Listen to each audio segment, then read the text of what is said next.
अस्सलामुअलैकुम नाज़रीन, सबा न्यूज़ के साथ आबिद अली और आई आपकी खिदमत में हाजिर है। साबिक वज़ीर आज़म मियां नवाज शरीफ जो कि पनामा केस के फैसले के बाद बनने वाले रेफरेंसेस में सज़ा याफ्ता होने के बावजूद अदालतों से मफरूर हैं और बैरून मुल्क इलाज के लिए गए हुए हैं, उनकी मुकदमात की जो अपीलें हैं इस्लामाबाद हाई कोर्ट में वो समाअत के लिए मुकर्रर हो चुकी हैं। तमाम तीनों रेफरेंसेस में जो उनकी अपीलें हैं वो समाअत के लिए मुकर्रर हुई हैं। और आपको सबसे बड़ी अहम खबर ये देंगे आज हम कि इन केसेस की समाअत करने वाले जो बेंचेस हैं वो भी तब्दील उनकी तश्कील भी तब्दील हुई है। और सबसे पहले ये केस सुने जाएंगे या एक मियां नवाज शरीफ की तरफ से दायर करदा एक और दरख्वास्त थी जो रिपोर्ट नहीं हुई, वो उसकी पहले समाअत होगी।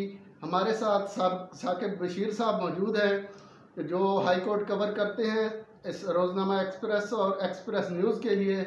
उनसे जानेंगे कि ये क्या सिचुएशन है और कौन सी दरख्वास्त जो है वो मियां नवाज शरीफ की सबसे पहले टेकअप होगी और बेंचेस की तश्कील जो है वो किस तरह तब्दील हुई है, ये ज़रा हमें बताएंगे तफसील के साथ। जी साकिब भाई, आप बताइएगा कि ये क्या सिनेरियो है। अभी मुहर्रम उल हराम के फ़ौरन बाद जो है ये दरख्वास्तें लगी हैं। जी आबिद साहब, बहुत शुक्रिया। दो मुख्तलिफ़ किस्म की अपीलें थीं, वो अचानक जो हाई कोर्ट की जानिब से मुकर्रर की गई हैं और ये अनएक्सपेक्टेड अगर आप कहें तो ये भी बेजा नहीं होगा। जब नवाज शरीफ ने तोशा खाना रेफरेंस में रिलीफ लेने के लिए हाई कोर्ट से रजू किया एहतसाब अदालत के जो अहकामात थे उनके ख़िलाफ़, तो वहाँ पे हाई कोर्ट की जानिब से उनकी जो ज़मानत की जो दरख्वास्त ज़ेर अल्तवा उसको अगर आप कहें या वो गैर मौसर हो चुकी है, उसके हवाले से अहम जो सवालात हैं वो हाई कोर्ट के जो बेंच था उसने उठाए। जब उन सवालात के जवाबात जो हैं वो जो नवाज शरीफ के जो वकील हैं बैरिस्टर जहांगीर जदून, उनसे उन सवालात के जवाबात मांगे गए। तो जो आइंदा जो समाअत थी, पहली समाअत 17 अगस्त को हुई थी, दूसरी समाअत 20 अगस्त को होनी थी। तवक्को ये 20 अगस्त 2020 को तवक्को ये की जा रही थी कि शायद उस रोज़ हाई कोर्ट में नवाज शरीफ की जानिब से अपनी ज़मानत के स्टेटस के हवाले से बाकायदा तौर पे उसको आर्गू किया जाएगा, उस पर दलाइल दिए जाएंगे और उस पर जो पंजाब गवर्नमेंट का जो फैसला था उसकी कॉपी पेश की जाएगी। लेकिन ऐसा नहीं हुआ और 20 अगस्त को गैर मुतवक्को तौर पर नवाज शरीफ ने एहतसाब अदालत के फैसले को जो चैलेंज किया था वो दरख्वास्त वापस ले ली। अब उस वक़्त बहुत सारे सवालात जो है वो जन्म लेना शुरू हुए। हुकूमती हलकों में भी जो नवाज शरीफ की जो ज़मानत का जो मामला था वो ज़ेर बास आना शुरू हुआ। जो वज़ारात थे उन्होंने नवाज शरीफ की जो मेडिकल कंडीशन है, उनकी ज़मानत पर जो सवालात हैं वो उठाना शुरू किए। फवाद चौधरी काफ़ी अरसा से नवाज शरीफ की जो मेडिकल रिपोर्ट है उस पर क्वेश्चन कर रहे हैं। इस दौरान जब 3-4 रोज़ की ये बात शुरू हुई कि अब नवाज शरीफ के जो अपीलें हैं, उसकी जो ज़मानत है, उसका मुस्तकबिल क्या होगा, बज़ाहिर ऐसे लगता है कि हाई कोर्ट ने भी इस दौरान जो है वो अपीलें नवाज शरीफ की जो ज़ेर इल्तवा थी, ख़ासतौर पर जो एवन फील्ड रेफरेंस की अपील है उस पर आखिरी समाअत जो हुई थी वो 18 दिसंबर 2018 को हुई थी।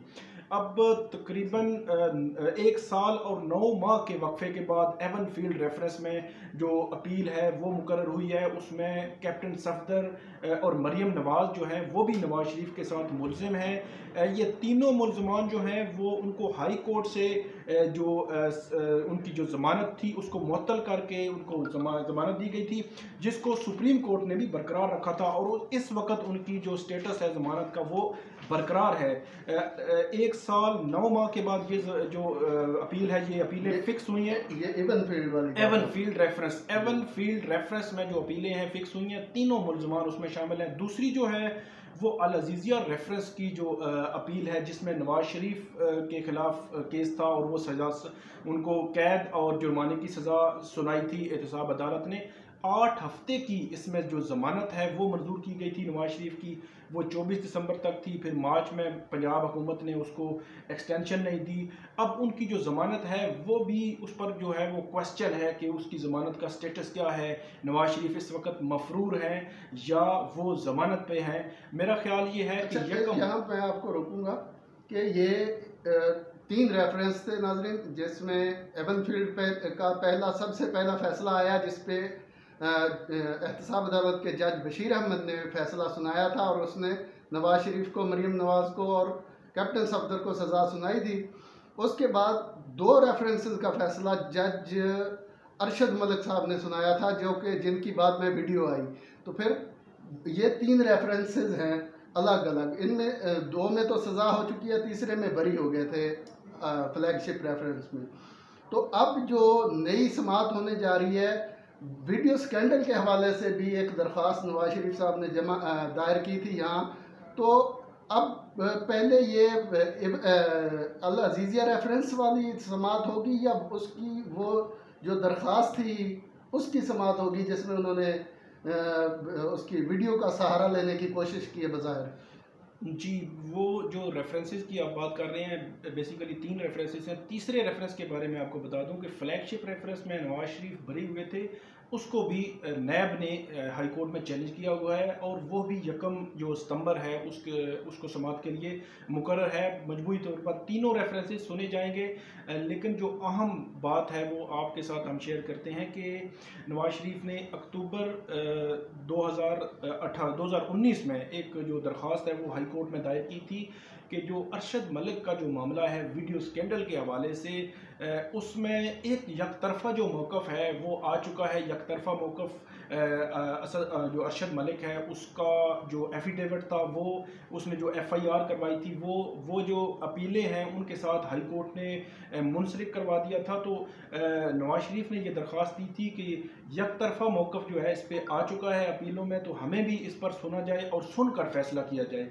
उसमें अहम बात यह है कि अब 1 सितंबर को जो हाई कोर्ट का जो खुसूसी बेंच है वो सबसे पहले इस मामले को सुनेगा। जो मरकज़ी अपीलें हैं उन पर फैसला 1 सितंबर को उन पर किसी किस्म की जो कार्रवाई है वो आगे बढ़ने का इम्कान नहीं है, क्योंकि यही बेंच ये फैसला कर चुका है कि सबसे पहले जज अरशद मलिक वीडियो स्कैंडल के तनाजुर में जो नवाज शरीफ की जो अल अजीज़िया रेफरेंस जो अपील है उस पर फैसला होगा। लेकिन उसमें एक और अहम बात, जो 18 दिसंबर 2019 की जो समाअत थी उसमें ख्वाजा हारिस और जस्टिस आमिर फारूक के दरमियान ये एक मुकालमा हुआ था कि जो फैसला होगा जज अरशद मलिक वीडियो स्कैंडल के तनाज़ुर में, उसका इफ़ेक्ट दोनों जो अपीलें हैं उस पर आएगा। एक जो अल अजीज़िया रेफरेंस अपील है उसमें नवाज शरीफ को सज़ा और जुर्माना जो वो आयद किया गया था एहतसाब अदालत की जानिब से। फ्लैगशिप में नवाज शरीफ बरी हैं। अब नवाज शरीफ ने अल अजीज़िया की हद तक ये रिलीफ मांगा है कि उसकी हद तक रिलीफ दिया जाए, लेकिन जो अदालत ने वाजे किया था नवाज शरीफ के वकला पे कि जो भी फैसला होगा वो अल अजीज़िया रेफरेंस और फ्लैगशिप रेफरेंस दोनों पर उसका असर होगा। अगर अदालत ये फैसला करती है कि जज अरशद मलिक वीडियो स्कैंडल का डायरेक्टली इन फैसलों के साथ कोई लिंक नहीं है, तो वहीं से वो अपीलें आगे जो है वो उन पर समाअत शुरू हो जाएगी, कार्रवाई शुरू हो जाएगी। लेकिन अगर अदालत ये कहे कि जज अरशद वीडियो स्कैंडल के तनाजुर में हम ये अपीलें जो है वो मुतासर हुई हैं और हम ये फैसला जो है वो कलअदम करते हैं, उस पर जो रीट्रायल कहाँ से शुरू होगा, हाई कोर्ट करेगी या एहतसाब अदालत करेगी, वो बात के सवालात हैं।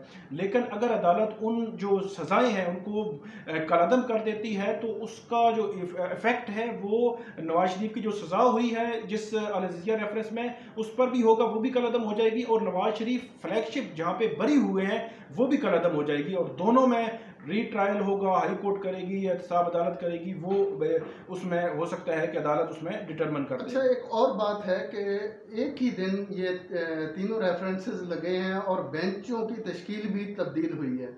तो बेंच क्यों तब्दील हुए हैं, और दूसरा ये कि ख्वाजा हारिस 2 मुख्तलिफ बेंचों के सामने एक ही दिन कैसे पेश होंगे? हाँ, ये अहम सवाल है। इसमें जो बेंच था, जो एवन फील्ड रेफरेंस में आखिरी जो समाअत हुई थी वो उस वक़्त जो जस्टिस अतर मिनल्ला थे, मौजूदा चीफ जस्टिस हैं, उन्होंने और मियां गुल हसन औरंगज़ेब ने ये समाअत की थी। अब ये बेंच जो है वो तब्दील कर दिया गया है। जस्टिस आमिर फ़ारूक और justice Mohsin Akhtar Kiyani Avenfield reference जो के इस केस में जो अपीलें हैं उस पर समाअत करेंगे। अब जब ये केस टेकअप होंगे तो ये इकट्ठे ही टेकअप होंगे। उसमें अदालत का जो तरीक़ाकार होता है वो ये होता है कि वन बाय वन उनको कॉल किया जाता है। उस पहले हो सकता है कि अदालत अल अज़ीज़िया रेफरेंस जो है वो अपीलों को टेकअप करे, उस पर जो भी ऑब्जर्वेशन देनी है उसको एडजर्न करना है या उस पर फर्दर आर्गूमेंट मांगने हैं तो अदालत उसको पहले सुनेगी। उसके बाद जो एवन फील्ड रेफरेंस है उस पर अदालत जो है उस पर जो कार्रवाई है वो आगे बढ़ाने के हवाले से वो करेगी। इसके अलावा जो तीसरा रेफरेंस है फ्लैगशिप रेफरेंस, उसमें भी क्योंकि नैब की अपील है तो उस पर भी अदालत नैब के आर्गूमेंट्स उसमें चल रहे हैं तो उसमें वो आर्गू करेंगे। तो ये इकट्ठे वन बाय वन जो है केसेस जो है वो बेंच के सामने टेकअप होंगे। जी, बेंच एक ही तो नहीं है, बेंच तो दो है ना? नहीं, तो एक ही बेंच है, एक ही बेंच है। दोनों अपीलों, तीनों जो रेफरेंसेस हैं इन पर सुनने के लिए वो जो स्पेशल जो है वो बेंच तश्कील दिया गया है। ये जस्टिस आमिर फ़ारूक और जस्टिस मोहसिन अख्तर कियानी पर मुश्तमिल है। तो एक ही बेंच तीनों अपीलों पर समाअत करेगा। बहुत बहुत शुक्रिया नाज़रीन, उम्मीद है कि आपको ये मालूमात पसंद आई होंगी और आप हमारा चैनल सब्सक्राइब करना मत भूलिएगा। इंशाल्लाह बेहतरीन मालूमात के साथ मुलाकात होती रहेगी। अल्लाह हम सब का हामी व नासिर हो।